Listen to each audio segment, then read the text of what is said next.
Hello and welcome to our next section in abnormal psychology.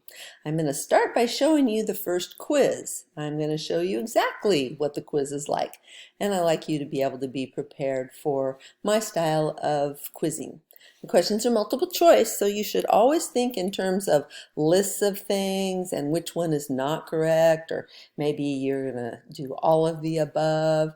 So think like a person who's created multiple choice questions. So our first quiz is going to be on February 6th with your iClickers, so obtain one from the bookstore, register it on Canvas as previously instructed. So in future quizzes, I give you a list of topics to focus on from our chapters so that you don't have to master the entire chapter. You read the chapter, please, hopefully, because you're interested in psychology, and then you highlight the areas that I've suggested will be on the quiz. Okay, so here's question number 1. Which emotional concern has developed in the police photographer who described his crime scene experiences? So this question is encouraging you to read the case, and always read the cases because I like asking questions about them.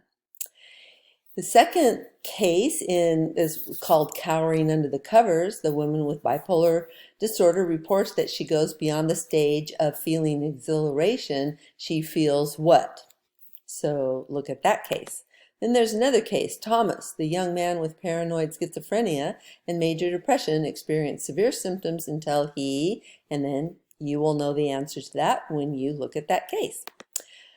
A non-case related question is psychologists use what to advance the description, explanation, prediction, and control of abnormal behavior. So they use one of these things. So look up that question. Then a colorful question here. Over his or her lifetime, an American is most likely to suffer from which of the following psychological disorders? Mood, anxiety, substance abuse, or schizophrenia. So that's our first 5 questions on the quiz, and I anticipate that everyone will get 100%. Okay, we're going to start talking about theoretical orientations in psychology by beginning with what I call the neuroscience perspective. It's also called the biological or the medical perspective. So this perspective looks at mental disorders as being caused by challenges in the brain and the endocrine system. So it kind of sees abnormal behavior on the basis of underlying biological defects or abnormalities. So it posits that abnormal behavior is rooted in the disorders of the brain and the endocrine system. So it sees mental disorders like physical diseases. So here's the endocrine system in case you're not familiar with it. Most importantly, it includes the hypothalamus, the pituitary gland, and the pineal gland. Your thyroid is involved, especially in disorders of mood and anxiety. Your adrenal glands are involved in anxiety disorders. Even your pancreas, your ovaries, and the testicles are part of the endocrine system. So we do mostly talk about the brain, but we also want to bring in that these glands create neurotransmitter chemicals, and those affect your mood and your thinking. So, in the neuroscience view, the focus is the idea that behavior and thinking are a result of the anatomy and physiology of the brain and endocrine system. Take a look at this format because as I talk about each one of the theoretical orientations, I will do the focus, what they believe, and how to change behavior. So neuroscientists believe all behavior is determined by the action of our neurotransmitter chemicals. And some chemicals you might be familiar with are dopamine, serotonin, acetylcholine, and adrenaline. So to change behavior and thinking, we must modify these chemical reactions with medication or other interventions. The focus is on the biology that influences abnormal behavior, and when you believe that the biology is the source of the challenge, then most of the time you're going to use drug or medication therapy. And this whole perspective gave rise to the development of the medical model in psychology. The nervous system is important. The most important thing is neural transmission. Neurotransmission is the communication in your brain that leads to your thoughts and behaviors. So I especially like to focus on an actual neuron. And I have a picture coming up, but the dendrites are the root-like structures at the ends of the neurons that receive messages from other neurons. The axon is the part of the neuron along which nerve impulses travel, and terminals are the small branching structures at the tips of axons. So if you would just take your hands, spread your fingers out, and then touch your middle fingers, you notice that your arms are spread out. Your arms are the axons, your hands are the cell body, and your fingers are the dendrites. And it's out at the end of your fingers that neurotransmitter chemicals shoot into the synaptic gap and are received on the other side by the receiving neurons. So, neurotransmitters are those chemical substances that transmit messages from one neuron to another. The synapse is the junction between one neuron and another neuron, which across which the neurotransmitters pass.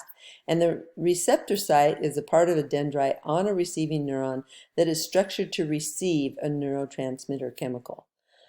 Coming up to my favorite drawing, but first, so these are the different neurotransmitters that are most important in terms of abnormal behavior patterns.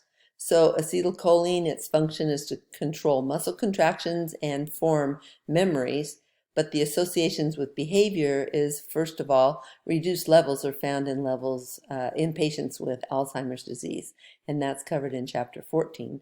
Dopamine, again, regulation of muscle contractions and mental processes involving learning, memory, and emotions.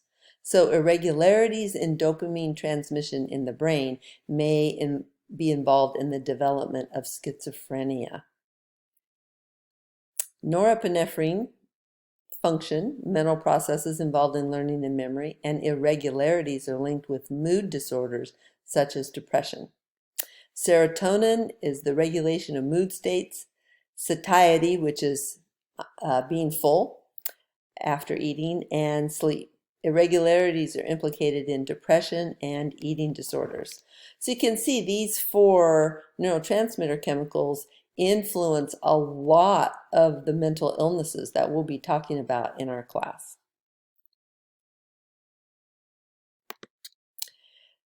Your brain is involved in many of the disorders we experience. Your thalamus relays sensory information to the cortex and is involved in processes related to sleep and attention. So when you see that, sleep and attention, so sleep problems and attention, our attention deficit disorders with and without hyperactivity.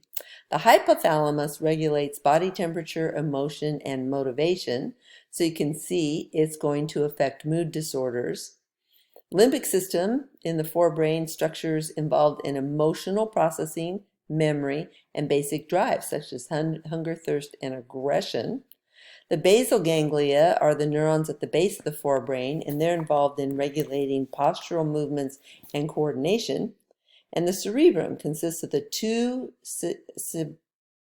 cerebral hemispheres responsible for higher mental functions and the whole surface called the cerebral cortex. I'll be bringing brains into class and showing you these things and talking about them in more detail.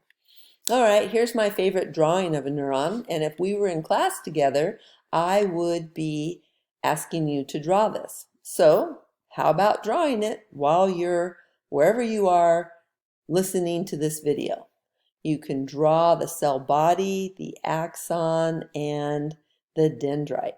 And the important thing for psychology is that these synaptic vesicles hold those neurotransmitter chemicals we've just been talking about. We're going to focus on the neurochemical serotonin. So when your brain sends an electrical signal down this axon, that electrical activity is transduced into chemical energy, and these little molecules of serotonin are released out into the synaptic gap and picked up by receptor sites on the receiving neuron. So these receptors may not be efficient at absorbing neurotransmitter chemicals. That is where we have challenges with depression. So what happens with the medications used for depression is that the selective serotonin reuptake inhibitors, or SSRIs, are helping these molecules of serotonin stay out in this gap long enough for these receptor sites on the receiving neuron to actually pick them up so that you can have your positive thought. And we'll demo this in class and talk about it a little bit more.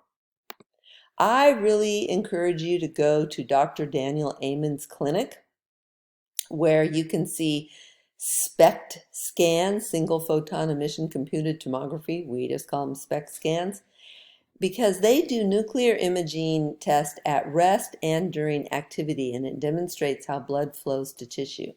I'm going to show you a few of these scans. This is what a healthy SPECT scan should look like. They made nice colors, of course, but this is your brain. It's nice and smooth. All the tissue is functioning. There are no problems with this normal and healthy brain. This is what happens to a brain that has been damaged. So, for example, this is marijuana's effect on the brain. Now remember how nice and smooth this undersurface of the brain looked? And now look at the undersurface. The eyes are up here. This is the back of the head, and we're looking at this brain from the spinal cord up toward the brain. So this is a 28-year-old with 10 years of mostly weekend use. And notice the decreased performance in the prefrontal cortex and the temporal lobe activity. So this person cannot use the frontal lobes as a normal person. The frontal lobes are responsible for memory, initiative, planning, and self-awareness. Okay, initiative. You might find this person not really wanting to do much and looking like they have pretty low motivation. Planning. This person's not good at making plans for their life. And self-awareness. They're not aware that they have this problem because their brain is not functioning as it should. So while we've legalized marijuana and we think that it has many curative powers, the challenge is over 10 years of just weekend use. Look what this has done to this person's brain. The damage to the brain is undeniable. This is a brain, an 18-year-old with a 3-year history of using marijuana 4 times a week. And that's a kind of average use that people think has no effect on us. But look at the damage in this person's brain. There's decreased activity in the underside of the prefrontal cortex and in the left and right temporal lobes, and most importantly in the frontal lobe. This person cannot think very well, and that's after 3-year history of using marijuana 4 times a week. I'm just going to say that I certainly wouldn't invite anything into my brain that would make it look like this. Okay, these are active scans showing where the blood flow has gone. So this is the effect of marijuana. So not too much blood flow except for back in the occipital lobe. So this is a person who's looking at something. Here's their eyes, and here's where we process that information. So after the person stops using marijuana, same person, 57-year-old doctor who abused marijuana for 30 years, and now he's 57, And this is what his brain looks like. He has been able